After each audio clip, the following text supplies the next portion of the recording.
So ayan mga kakulikot, so welcome back. So may nagtanong kung paano to kinabit. So yung ginawa ko, nilagyan ko nitong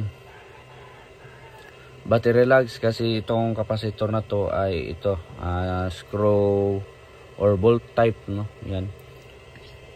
So yung ano nito is 2200 microfarads 80 volt VDC.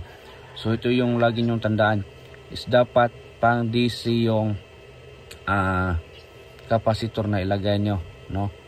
So lagyan ng battery lugs. So siyempre positive, negative, papunta yan dito sa fuse. So make sure na mayroon kayong fuse. Yung isang linya nilagay ko sa fuse, tapos kinonekta ko dito sa breaker ng controller to battery. So pwede din i-direkta dito sa sa terminal ng battery.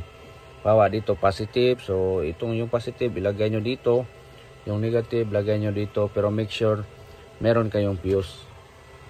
Same lang din dito sa inverter, sa isa kong battery na LiPo. So yan, positive, negative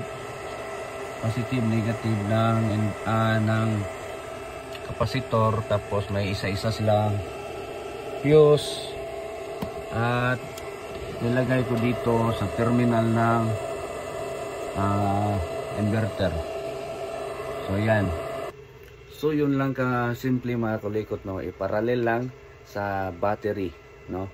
So make sure lang na presence of mind kapag gumawa tayo nito, kasi pwede yang sumabog pagka nagkabaliktad, at make sure na meron kayong fuse. Alright, so yun lang mga kulikot. Happy solar DIYers.